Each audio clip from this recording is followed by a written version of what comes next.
Rome. It is a city that has stood for thousands of years, known for her rich historical, cultural, and religious significance. A city of wonder and of magnificence.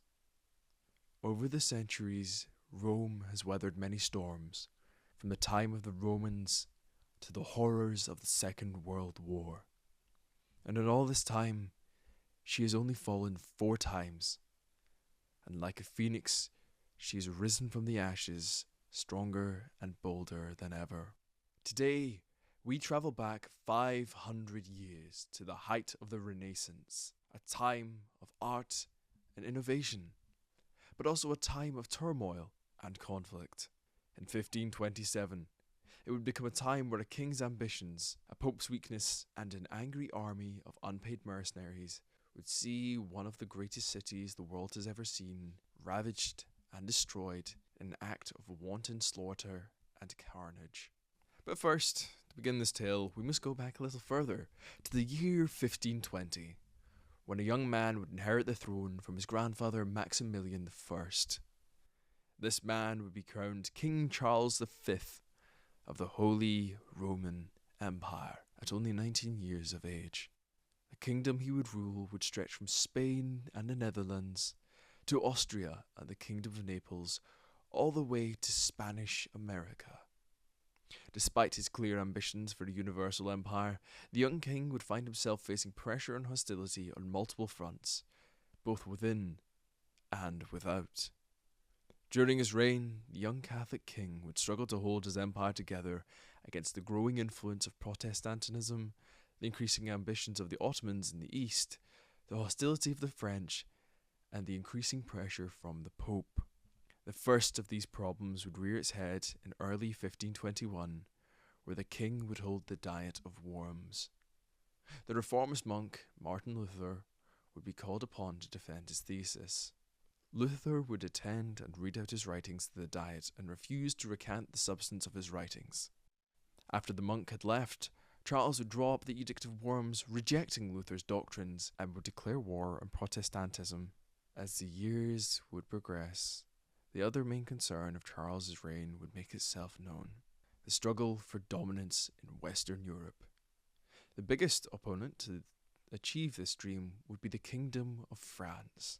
Long had they been staunch rivals to the growing influence of the Holy Roman Empire and her allies, with Francis I being set to inherit the throne upon which Charles now sat. In 1521, war would break out between the Empire and France, leading to a short but costly conflict for both sides. Although, in 1522, an attempted reconciliation between two kings was proposed by the former teacher of Charles, the Pope Adrian of Utrecht.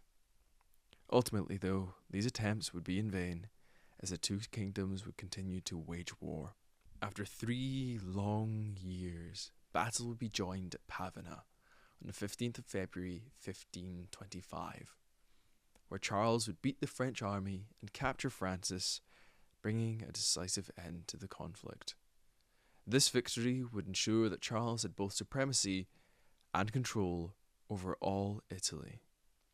In January of 1526, both kings would sign a treaty where Francis would regain his freedom. This treaty was meant to allow both kingdoms the chance to rebuild and offer a chance at a better future. Unfortunately for Charles, peace would not last, as it was all a ruse, and upon his arrival back home, Francis would reject the terms of the treaties and hostilities would resume. This time, Francis would have the backing of Adrian's successor, Pope Clement VII, a man who had initially supported Charles in the events leading up to Pavia. But over the years, the Pope had become increasingly concerned about the ambitions of Charles and his attempts to assert his power over the Catholic Church. Together, France and the Vatican would enter an alliance on the 22nd of May, 1526, that would come to be known as the League of Cognac. It was around this time that the Ottoman Sultan Suleiman the Magnificent would ascend, applying Turkish pressure on Europe. His ascension would also put pressure on the allies of Charles, the Habsburgs.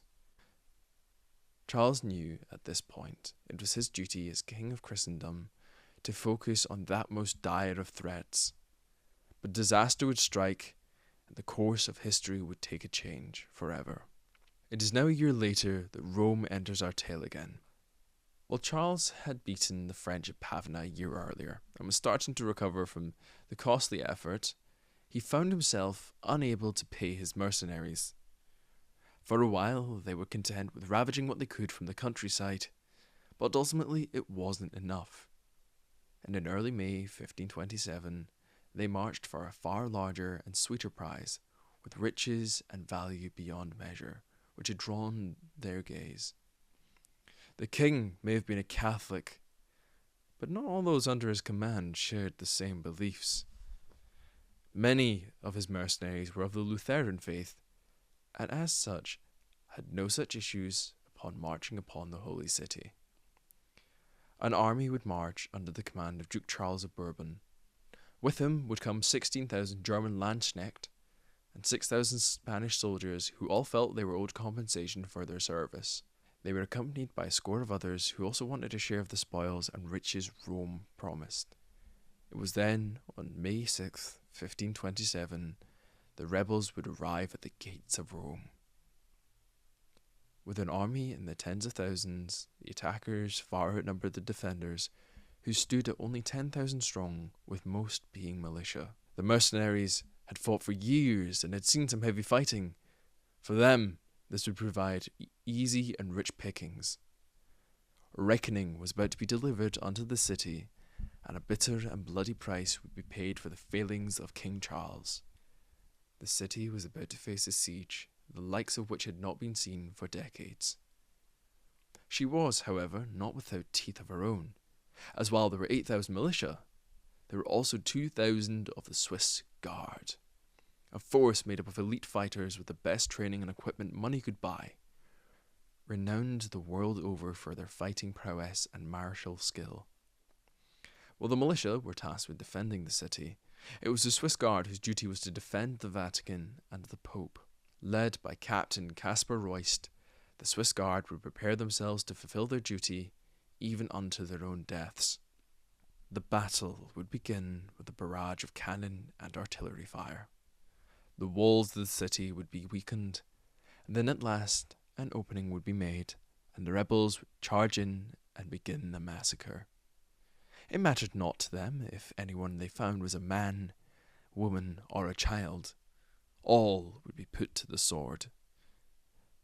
As this was happening, a small contingent made up of 42 Swiss Guard, led by Hercules Goldley, would begin to escort Pope Clement VII from the Vatican for the safety of Castel Sant'Angelo.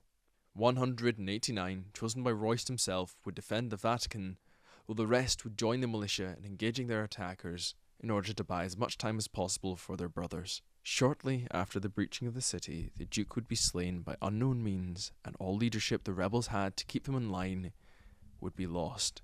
The carnage they would inflict would know no bounds, as the rebels would burn, pillage, and loot as much of the city as they desired. The Swiss Guard themselves would all be slaughtered to a man, with some of them falling alongside the remaining garrison in the Teutonic cemetery. Others would meet their fate in a final act of heroism, defending some of the citizens who had fled to the perceived safety of St. Peter's Basilica.